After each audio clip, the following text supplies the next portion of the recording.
friends. Welcome back to the Live with Audacity podcast. I'm your host, Melissa Stewart, and you're listening to episode 33. Y'all, if you ever get to meet today's guest, get her to sign an autograph or something, because I tell you what, this woman is going places and going fast.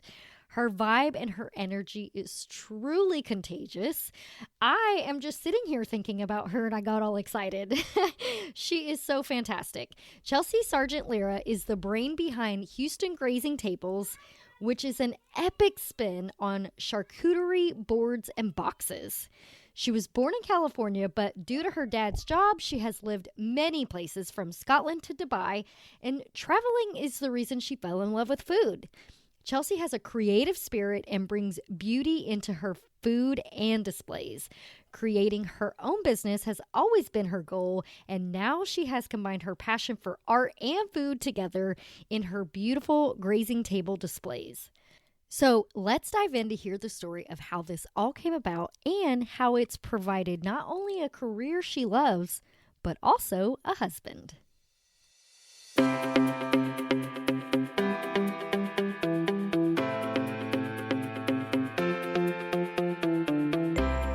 You're listening to the Live with Audacity podcast. I'm your host, Melissa Stewart. Audacity is defined by Merriam-Webster as intrepid boldness or disregard for normal constraints. And that's exactly what we have here. The Live with Audacity podcast is aimed at giving you the courage to explore your someday dreams, do things your way, and start making things happen in your life right now. I'm a mama to 4 kiddos ranging from college student to kindergartner, wife to a high school football and track coach, and a multi-passionate entrepreneur. Together with my guests, we're going to teach you how to live with audacity and intentionality, discover and utilize your unique skills and talents, and step into who you are meant to be in order to make your someday dreams a reality. Are you ready? Here we go. Hey everyone, thank you so much for tuning back into the Live with Audacity podcast. I am your host, Melissa Stewart, and today I have Chelsea Sargent-Lira here today, and she is so fun and so cool. She is the mind and the personality behind Houston Grazing Tables. So Chelsea, first of all, welcome to the show. Oh my gosh, thank you so much for having me, Melissa. This is very exciting. I'm happy to be here. So tell us what in the world a grazing table is first. Oh, it's exactly what it sounds like. It's going to be a table that we make into a beautiful display of food that it's almost too pretty to eat, but it's way too delicious not to. So it's just all the types of finger foods that you could imagine displayed gorgeously. And it's something that you could just graze on all day. So it's perfect for parties, weddings, bridal showers, honestly, anything, just having friends over. And I just, am super passionate about it because I source everything and I make sure everything is fresh, healthy, um, and I make it really beautiful and I love it.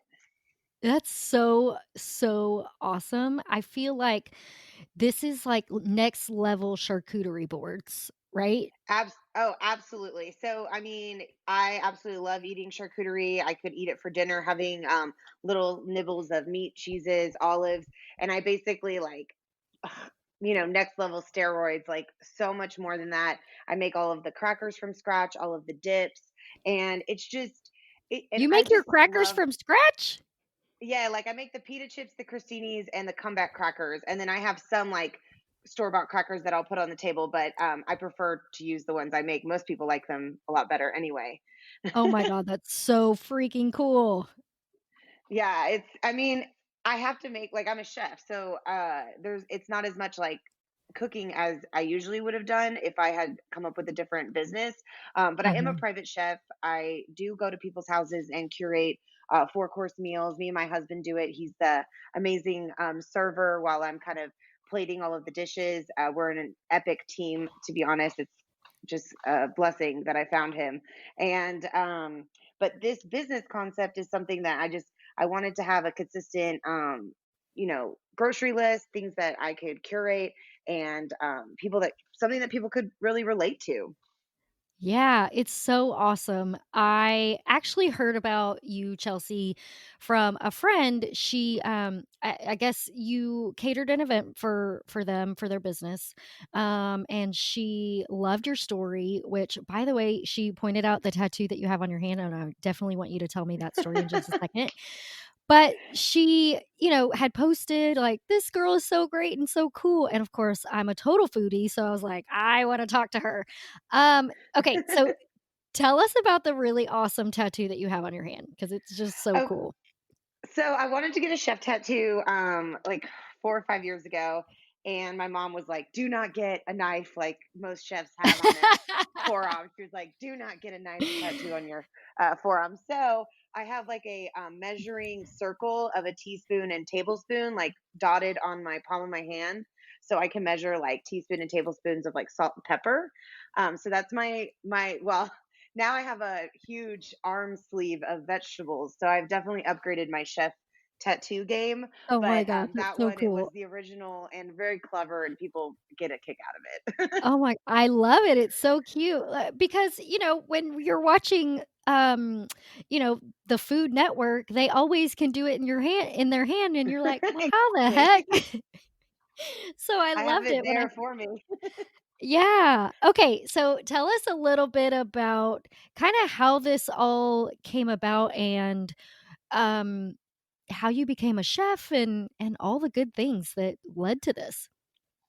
Well, going back when I was younger, I my dad is in the petroleum industry, and he would move all the time.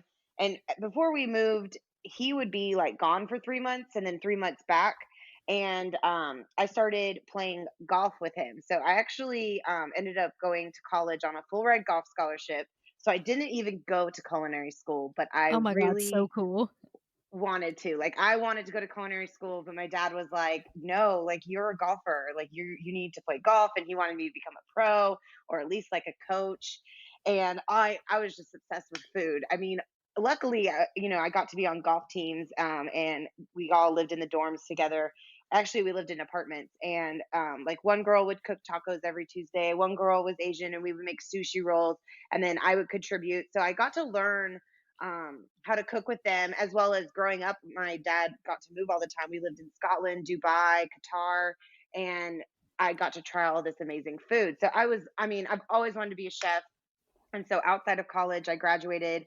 I quit my job that I had gotten with my degree and started waitressing just so I could like be back in the restaurant industry. And my dad was furious, but I mean, it's definitely, I never wanted to work in like an office. I am just way too quirky and creative to I just can't. Like, it's just not me. Luckily, I only had to do it for 8 months of my life, and I created all these different business models and websites and blogs, and nothing really took.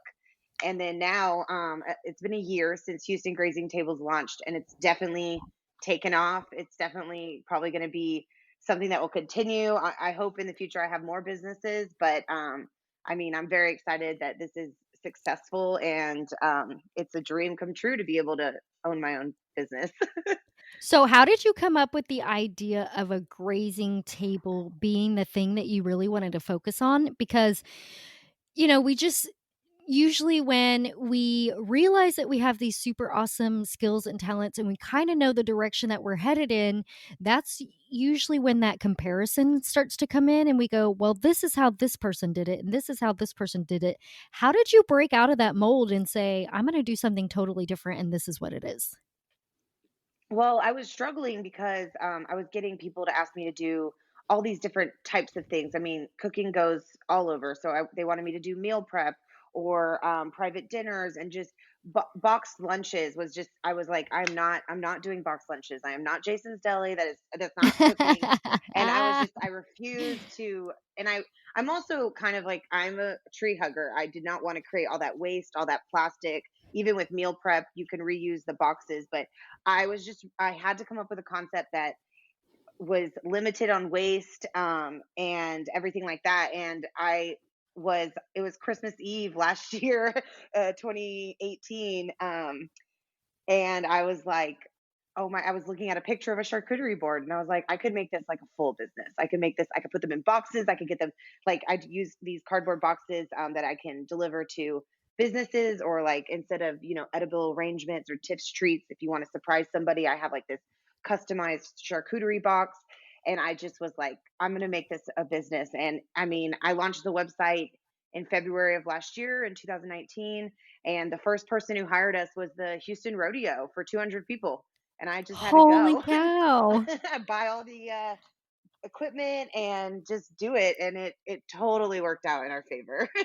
Oh my god, that is so, so cool. I just wow, that's so neat. I love that that's I love that you figured out that you had, like, these certain things that you were looking for to make work, like eliminating as much waste as possible, and that really led to this idea. I think that's so neat.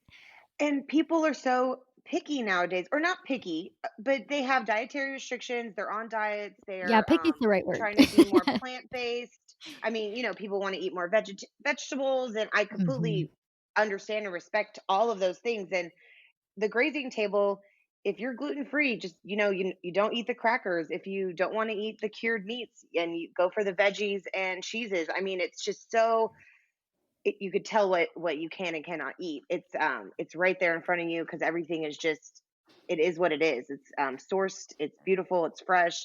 And I was just determined to make a product that everybody would enjoy without it having to be this like big deal, and like, I need you to make one dish because this person so and so. And Right. it becomes, I mean, I've been there. I worked in a banquet as a banquet chef, and we did weddings for 300 people, and like, you would forget about those like three little dishes, and you still want to give them just as good of a plate as somebody else, but it gets lost. And I wanted to create something for everybody.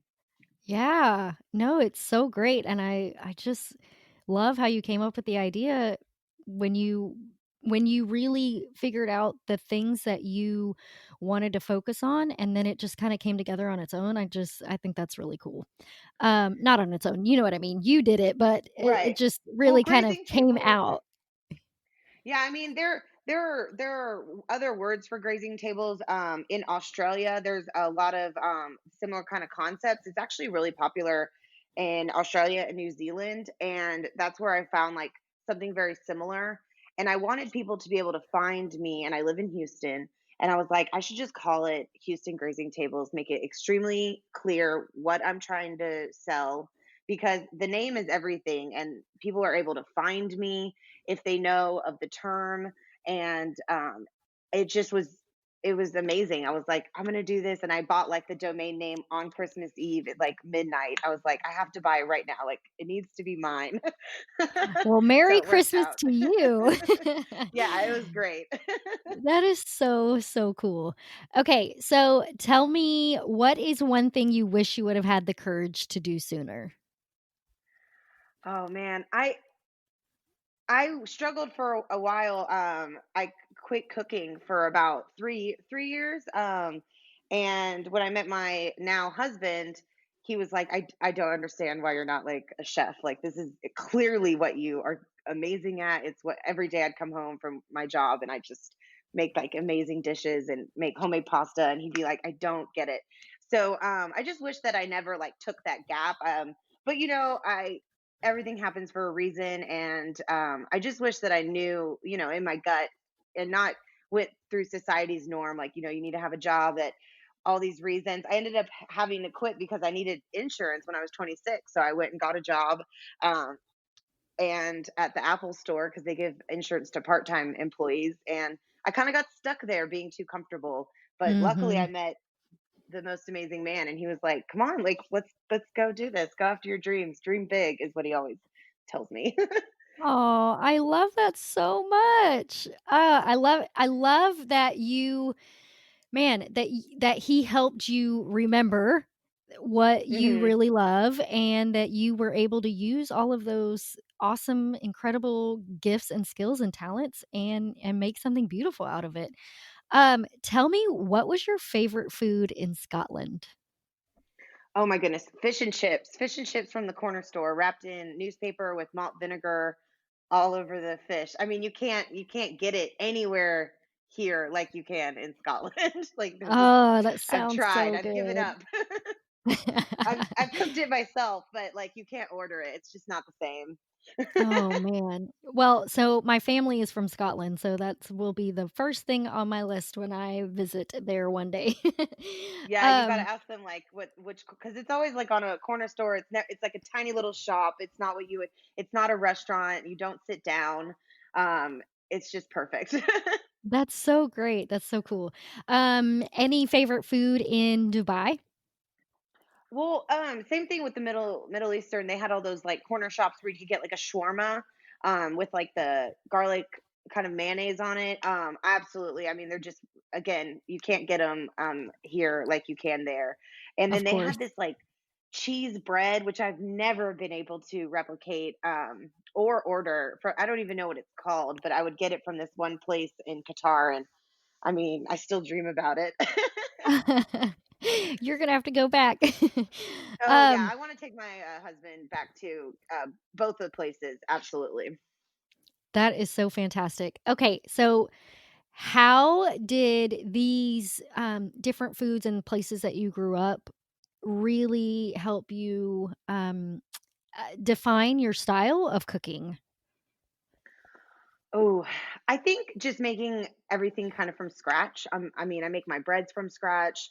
I make. I don't know if you know this. I don't try. I should put it on my website and on my stuff more. But I was on the season 9 of MasterChef last year on Fox with Gordon Ramsay, and Yeah.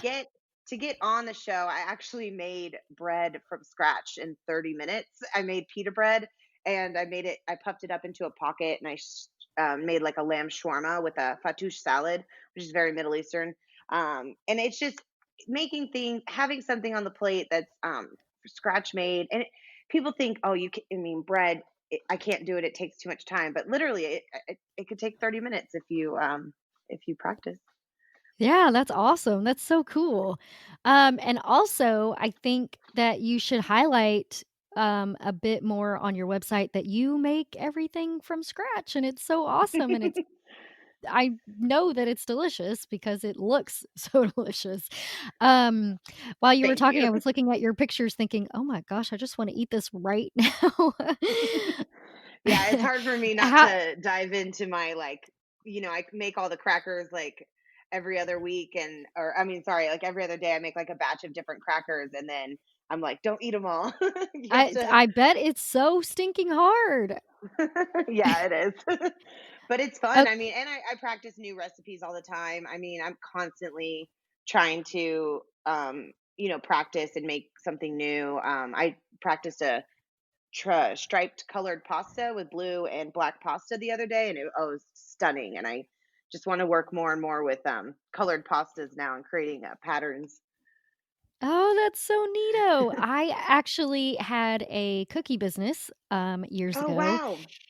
Yeah, and my favorite thing was coming up with the new recipes of different, different cookies and different ways to, surprise people. That was always the most fun for me, and eating them. Absolutely. Do you still bake and make those cookies? I bake a little bit, but no, not really. Um I it's actually funny. I bought a bunch of stuff over Christmas and I was like, "Okay, we're gonna make take a whole day and make cookies and make all these different cookies that I used to make," and then we never did it. So, I still have all the it's ingredients. it's time consuming and then you got to clean up. I mean, the best thing about working in a professional kitchen, which now it's just me usually doing all the cleanup. When I worked at a country club, we had like a dishwasher staff and now I'm like, "Oh, I got to do all of those dishes." I know, right? Yeah, One no, day I'll be able to branch out. it's it's totally time consuming and, I think that's what that's at least what kept me from, growing the business was it was just so time consuming. But, Yeah. t tell me a little bit about how you met your husband and kinda how y'all got together. Oh man, he is the best thing that's ever happened to me. And I had to fall in love with myself before I could fall in love with someone else. So I luckily like was in a great place when I met him, and I was super happy, and I was ready to like, move on. But because I before, I didn't love myself like I did when I met Stuart. But we met on a dating app, and we talked for a few months before we met in person. And then once we met, it was like done. Like couldn't Done. stay a day apart. I mean, I think we kind of like we're kind of knowing that by how much we talked and how we got along. And then once we met, it was just like, okay, hi. Oh my He's gosh, that is so Yeah, it's cute. great. Yeah, so we've been So married not that long. We because of our business and where we were at, we're actually going to have our wedding ceremony in October, but we got married last August. oh, that's so awesome, I love that. Yeah. Where was your first date? Our first date was actually at a bar that's like down the street from my parents' house in the Heights. That's called Down the Street Bar, and I like walked there from my parents' house so I could just like walk back. It's like kind of like a safety thing Yeah, because you're meeting someone online. But it worked yeah. out amazing, and we ended up. He took me. The second date was hilarious. He took me to like the Specs in downtown Houston. It's like the largest Specs Yep. in Texas.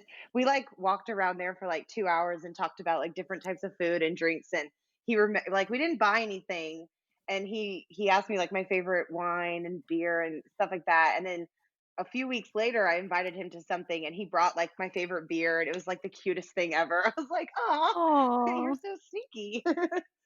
That is so cute, I love that so much. I love that you met the person of your dreams and you guys launched a business together, and now you guys probably spend a ton of time together doing, the business and then also being married on top of it. So how is it working with your spouse? I wish I was with him more. Like I could be with Oh. him every second of every day. He also makes like all of the wood boards for our business. So we have custom wood boards that you can also purchase if you don't want it to come in like a box. We could put it on like a custom made board that he pours resin and sands and everything. So he unfortunately like sometimes has to be away from me because he's in his wood shop like every night from 6 to 10, and I'm always like we have walkie talkies so I can like be like, hey, okay, I miss you. Oh, So y'all are so precious. I love this so much. I think that's so yeah, adorable. it is absolutely amazing. That is so great. I love that. I just love hearing how much happiness you have inside of you, that you have that person that's your best friend, and also that you have a business that you are so in love with, and you're doing exactly what you're called to do. I just think it's so fantastic. Um, what has been the biggest risk you guys have made in your business and that turned into a big win? I think that first event, that 200 person, like we're gonna go to the rodeo and do this big event. I mean, and I was still working at my part time job, and I had to actually like the next day like he had to go back and pick up all the equipment because I was at work and everything. But we got to the event probably way earlier than we even needed to because we just didn't want anything to go wrong. And Mhm. just we had to put basically we bought all the equipment you could need just so we could do that event. And we didn't really have any equipment. We didn't have all the professional like food safe cambros and just all the things to store everything so we could bring everything from the kitchen to on site and have everything food safe for 4 hours while we set up. So I mean that was a big, we were just like, oh, if we're going to do it, let's do it big. So I think that was a big risk, just saying yes to such a big number. But it was a blessing because then it got us just going. Yeah, and so did you get any referrals from that event? Oh, absolutely. I mean, we still like will hear about that event, and I remember setting up the table because the tent, it was we I think we were the only like paid person because I think it was like a sponsored tent. So there were all these businesses like setting up booths around us, and we're in the center creating this like insane display of food, and all of the people were stunned. And I thought that was like the cool, I mean, to see everyone's face and reaction after we set it up, and for it to be our biggest, and probably like it was like our first real grazing table. I mean, we had practiced and everything like that, but I mean, to set it up, it was like three tiered, and it was just insane. And it was really cool to see everyone's reaction. That is so incredible. Ugh, I wish I would have been there to see that. I bet you were just totally peeing your pants, like, I was so so excited. nervous.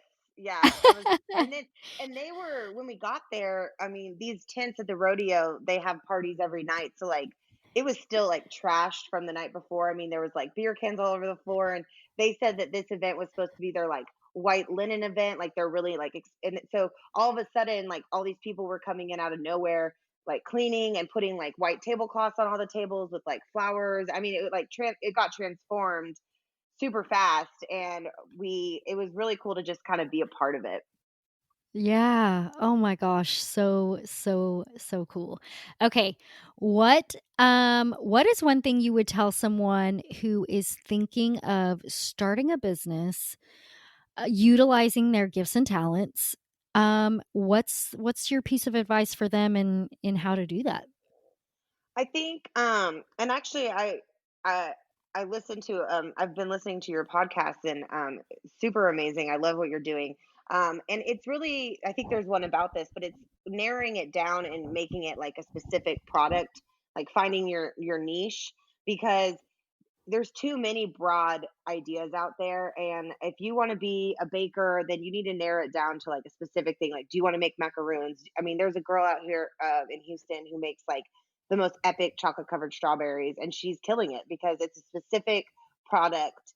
And if you're looking for that, like, she's the girl to go to, you know? So I think, and I have a specific product. Like, I like to make the most beautiful charcuterie boards and tables. So I think, and it doesn't have to be food related, it's just example, but you need to kind of Right. narrow it down so it's something um very like accessible to somebody, because it is like important to know exactly what you're selling. Yeah, and I think too, like, when you can narrow it down so much, then your message becomes clearer too, right? Like, if I Absolutely. just was out here being like, "I wanna be a chef," well, that's kind of like, that's pretty broad, and anybody could use my service, of course, but they don't know what, like, I'm really good at. They don't know what to really ask me for. So they're gonna, Exactly, yeah. they don't know that I'm super great at making mac and cheese. They're gonna go to the person that really makes great mac and cheese. You know what I mean? So I Absolutely, think, yeah. yeah, I mean, we were relating this all to food just because food is so fantastic and that's what you do. But yeah, I mean, I think that's true in any market, any business idea that you have. So I Yeah, and love everyone has love to eat. I mean, you know. Yes, totally, exactly. Um, so tell me about a time that you felt like you failed and what you learned from it. Oh man, so many times. I mean, a lot of things can go wrong in a kitchen. Well, at least for me. I mean, if you're a professional chef, like, it could go down in a kitchen. I remember I was doing my first event at the country club as the banquet chef, and I had to cook for 80 men. It was like their quarterly board meeting, something like that. And I they wanted meatloaf, and so I made these huge meatloaves. And when we go to plate, we had to plate it for 80 people. We cut into the first meatloaf, and it was like raw in the middle. And I was just like, Oh, my heart no. like sunk like to my stomach. But I turned around and we put all the cast iron skillets on the burners, and we just like cut them and pan seared them and sent them off. And I actually think it turned out better because then they got like crispy on both sides. So you can't freak out. You just have to come up with a solution and fix it and move on. So, I mean, Yeah. it happens a lot in the kitchen though, especially like for catering. If someone goes, "Oh, well, I've got a vegan," like, you just have to figure out what you can give them and make them happy. And it's just, it is what it is. You can't get upset about it. Totally. I love that advice. It's so crazy how things can go wrong, but, like, I always pick on my husband.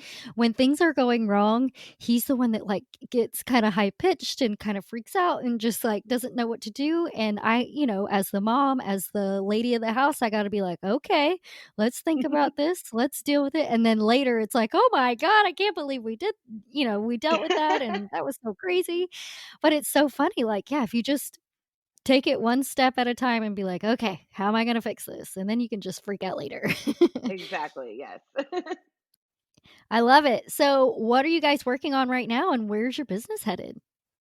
Well, right now we are trying to do more like customizable box. So, like, I did a Valentine's Day box, and then we're gonna do like a St. Patrick's Day box. I'm working on recipes. I'm practicing how to make donuts. Like I want to do like green donuts. And then I'm really into making these colored pastas, but I don't know how that's going to relate to my business. It may just be like when I do private events, I'll do like a colored pasta dish. But I feel like our business could become this huge, maybe even like a franchise. Like the concept is there. I just like to have my hands like on everything and like make everything and source everything. So I know we could become much bigger than we are. I have to let some control. I got to get over it and let other people do some work. But I want to make everything perfect. I want everyone to just be so excited when they get one of our products. So I need to, trust other people to do the good work that I'm doing. Yeah.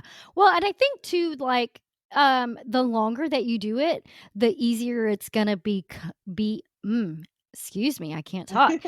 The easier it's going to become, and then you'll be able to start kind of releasing that control and delegating a little bit more out to people, Hmm. and you'll start to realize, like, "Okay, I can delegate this, and it always turns out great, but this, I don't know, I might still need to keep my hand in here," and I think, man, I think 100% you're gonna grow so big and probably pretty quickly because this is really cool. You have the best personality, and Thank you.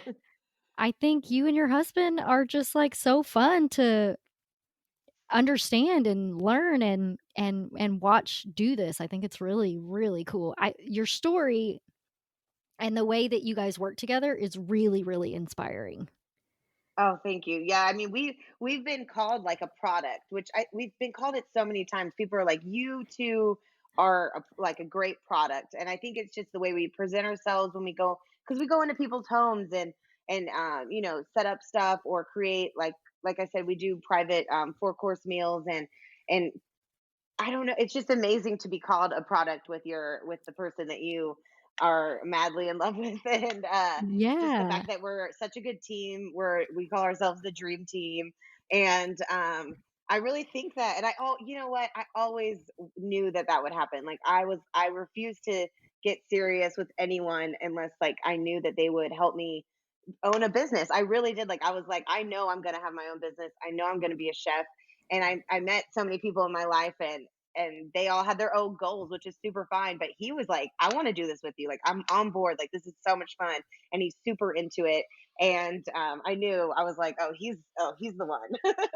That is so cute. I would totally love to be a fly on the wall during a business meeting with you 2. I bet it's just so, so fun because I'm sure that you know how it is. When you have all these ideas and it's your business and you like think about it all the time and you're so in it and then you talk to someone else and they're like totally in left field or they don't get it or they, have their own Hmm. ideas of what they think you should do and you're like, oh no, like but Yeah. if it's your spouse and they get it and you guys connect so well, obviously, then it's so much more fun to be able to brainstorm and dream and be creative with them. I think Yeah. that's so And cool. he doesn't really know how to cook like at all. But he knows how to eat. So I think it's like he was super in love with me because I like, I'd cook for him these like insane meals that like you couldn't even really get at a restaurant. And he'd just be like, oh my God. So it was really cool. And then he helps me with all the business side. Like he does all of our like financing and all the tax stuff and everything that I do not want to do. So it's an amazing teamwork. I cook, he eats. It's great. I love that yin and yang because yeah, we totally when you're a solopreneur, um you got to do all the things by yourself, and so that's so awesome that you have someone that can do all of those things and do them really well with you and fully support you. I just love that so much. This is my favorite couples working together story, and Oh hopefully I'll yeah. get to do that one day too. Yes, I mean, I tell everybody, like, I hope they find their steward. That's what I tell people, especially some of the girlfriends that I have who haven't found their person yet. I'm like, you'll know when you know. But I really think that you need to love yourself first. Like if I had met him like, when I was younger, it just would never have worked. And probably same with him, he needed to grow up too. And I think you really need to love yourself and know who you are. And then you'll find the right person. Yeah, I totally agree with that. I think, dang it, I was gonna say something while you were talking about, um, growing up and realizing that you have your own stuff that you gotta kinda deal with and learn to love yourself. That's so huge. Oh, I know what I was gonna say. I always tell people, "When you know, you know." And if you gotta think about it, if you think you know, then you don't know. It's definitely a no if you have to think about it. I Absolutely. Yeah, it's huge, right? Like, it's so funny. I've had people before talk to me and be like, "Well, I think this," or "I think they might be the one," or whatever. And it's like, "Nope. If you think that, that's gonna be a no for me, dog." Yeah, and that's how I felt like when I came up with the business and like the name and everything. I was like, this is the one. This is because I like I said, I have so many URLs I've bought. I've definitely tried other ideas. And then when I was like Houston Grazing Tables, like I was like, this is it. This is gonna change everything. Because I knew, when you know, you know. When you know, you know. Oh, it's my favorite thing to say. I love it so much. Yeah, and Um, you just posted something on your Instagram. It was like, what would you tell your 22-year-old self? yeah. I would tell myself that because, like, I thought, the world ended if, like, I didn't, like someone or they didn't like me back or something really stupid when you're 22. And, like, just Yeah. growing up older, life gets so much easier and you become way more self confident. And I mean, that's what I would tell my 22-year-old self. Just wait, just grow up a little bit. Right, and it's so funny that, hindsight is 2020, right? We can look back and be like, "Man, we were so insecure," but what were we so insecure about? Like, because we're always trying to please other people, or because everyone else is judging people, then we're like, "Well, crap, they're judging me too." And, at the end of the day, like, people aren't really thinking about you, they're thinking about themselves and how other people are thinking about them. So, Absolutely. um Absolutely. I completely agree with that. And I love how much more confident I got the older I got. And, and that's just the way life is. You just have to, find out who you are and be It's so happy. fun to find out who that is too. It is. It's the best part of life. I totally agree. Yeah, oh, this is so fun. Okay, so let's do a little rapid fire. What is, a book, article, person, or talk that changed your life? Man, okay, so I love Rachel Ray. The chef on like the Food Network. I grew up just like Yep, addicted to the Food Network channel. I was addicted to all those shows. She actually didn't even want to be on the Food Network show because I've done research about her. Because she was like, I'm just like casual girl. I don't cook like hoity toity dishes. And I mean, that's what I love about her. And her 30-minute meals changed like everything. I was like, oh man, I could do that. I could cook like her. I mean, who couldn't? So I think she inspired me, when I was younger. I got to see her all the time on TV and now she's still kicking butt. So I really just was inspired by her and absolutely love it. Yeah. You know what's so funny is I am so glad that you brought that up about her, and that's the thing that you honed in on because, grazing tables, it's a lot of fresh food, like you said, cured meats Hmm. and fruits and vegetables and things like that. And it doesn't, of course, like the dips and crackers and things like that take cooking and chefing, I guess. Hmm. But I love that you didn't feel so pressured to make these super elaborate meals and things for your grazing tables. It's simple and straightforward and so delicious, and that's okay. And because that's what you resonated with, right? Like Oh, the absolutely. simplicity. I love that. And the more and more you watch cooking shows now, like the newer ones, it's all about the best ingredients you can find. And it's honestly cooking them in a very simple way. I mean, like you could take three ingredients now because we can source them so locally. I go to the farmers market on Saturday mornings. I get something that like just got picked from the farm yesterday, and it it's way better. So that's what I think about with my grazing tables. Like it's a fresh ingredient, it's sourced the right way, and that's why it's so good. Yeah, and it doesn't have to be like over the top, glamorous, luxurious, I mean, obviously it's elegant, but you know what I mean? Yeah. Like it doesn't have to be so Yeah, that's I'm hoity-toity. That's the best word. yeah, that's just not the way I cook. I mean, I respect chefs that cook like that. I follow some like tons of them on Instagram. I love how beautiful those dishes look. They're a plate of art. But I Of mean, course. they can do that. I do it for fun sometimes. I've definitely tried to like make like beet powder and all these different kind of things to make like a special dish, but it's not something that I want to do every day. I just want to create the most, and I like how I every single box and every single table I make looks different, and I'm always coming with both new ideas and new plating just to make those fresh ingredients shine. And to me, that's just as beautiful as what they're doing. Right, I totally agree, and that's totally what I mean, like, you did the thing that was right for you, and you zeroed in on the thing that brings you happiness and makes you stand out and, that you resonate the most with, and I think that's why it's so cool is because, you lived with audacity and said, "I don't have to do things like everybody else, I wanna do it exactly like I wanna do it," and I just love it. Yeah, I love So the name of your podcast. It's perfect. Thank you. I mean, actually, there was a post on a Facebook group the other day, and it was like, "Help me explain this, this," and I'm like, "Dude, that's audacity, man." Like, it's just, moms who don't care, moms who just wanna parent their kids however they want, and, Live outside the the norm. yeah, totally, like, the opposite of overwhelmed. It's like, "Dude, audacity, that's it." That's So, I awesome. I think, love it. it's it's just an all-encompassing word for me, but enough about me, let's talk about you. I'm sure you don't have very many Friday nights at home anymore, but what is your favorite Friday night at home when you get one? Well, me and Stuart both paint. We have it like I would say at least 70 paintings in our home that we have painted. Wow, So that's so if cool. we haven't painted something big in a long time. When we first met, we actually did like a collab painting, and it's pretty cool.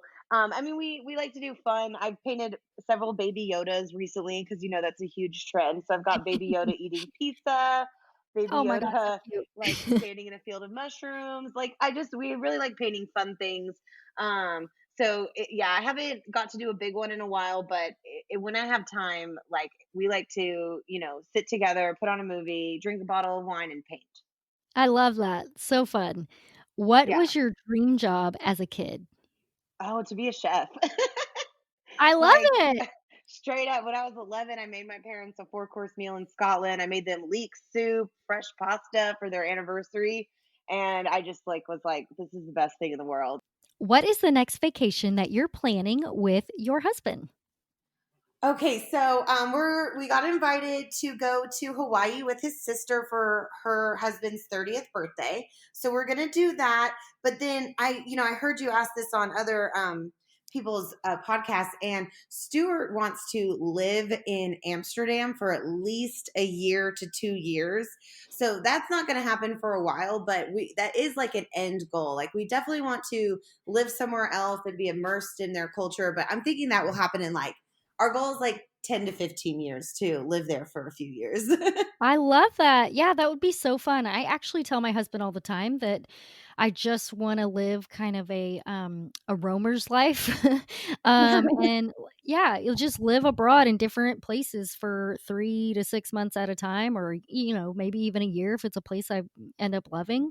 I mean, why not? We're here one time. Why do I need to be so bound to this one plot of land? True, So but I I do love Texas. I mean, yes. It's so funny. A couple months ago, I told my husband, I was like, you know what? When the kids are gone, I think I want to move to Tennessee. And he was like, you want to leave Texas? And I was like, yeah, I don't really even know what I was thinking or where that came from.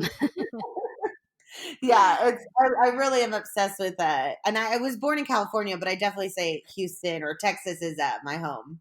Totally. I mean, I was born in Jacksonville, and I always say my parents got me here as fast as they could. That's It's awesome. my most favorite place in the universe. So yeah, this will always, always, always be a home. Yeah. What is your best advice to help our listeners live with audacity? I think just finding who you are inside, like really loving yourself and not being afraid to go after your dreams. I think that people just kind of do what they think they're supposed to be doing, which they should live with audacity, go outside of the norm and just, be true to yourself. And if kind of having a normal way of life is who you are, that's not a bad thing either. I actually love that you just said that. Because I tend to err on the side of, no, that's not correct, right? And you're different, and you should just be different and be yourself. But if that's really what you like, then that's okay. And so Yes. I love that you brought that up. Thank you. I mean, I have friends who work desk jobs and they really enjoy themselves. Now, if you're not happy, then figure out what's going to make you happy, and it's okay that it's different. Like, go do it. I mean, I was scared to quit my job and just do the business, but I mean, my life is 100 times better. Yeah, and it's beautiful. It's like it's just so fun to not care what other people think. Oh yes, it is absolutely. It's hard. And yeah, It took me time. I used to be very, you know, so like I always cared what people think, but once you stop doing that, you're just way happier. totally. Oh, it's so refreshing and so freeing. Absolutely. So where can people find more information about your services? So we have a website, HoustonGrazingTables.com. That would be the best place to find us. If you're just wanting to catch up on our lives, because I do post a lot of stuff on our Instagram. We do have a business Instagram, which is Houston Grazing Tables. And then my personal Instagram is Cooking for Stew, because, my husband's name is Stuart. So So you cute. could definitely find us on those 3 platforms. I love it. This is so awesome. I love you. I can't wait to try your board or your boxes. It's going to be so great. And I am just so happy I got to meet you. This is so fantastic. Awesome. Well, thank you so much again, Chelsea. I really appreciate you and I appreciate everything that you're doing. And really, I want to say that I hope that your message of your strength in your marriage and that super awesome, beautiful relationship that you guys have inspires other people to have the same thing. I think that is just the most incredible thing, and I hope it inspires other people to find that love that you guys have. Oh, I mean, that's my favorite thing to talk about. Like, I just always want to talk about Stuart, and I don't think that you like have to have someone to make you happy, but I mean, it sure helps if you find, your life partner. It really does help you in life to have someone who's just there supporting you and you support them. And I think it's really important. So I absolutely love talking about it. I hope everyone finds their Stuart. Oh, I do too. It's so beautiful. Awesome. Thank you again. Thank you so much, Melissa. You have a great day. Hey, y'all, I had to jump in here real quick because I need a favor. If you are loving the Live with Audacity podcast, I need you to do me a big solid favor and share it with your friends, share it on social media, and go to the Apple iTunes link and click subscribe, rate it, review it. I need to know your feedback, and I want to keep putting this out for you, so I really need your help to get the message out.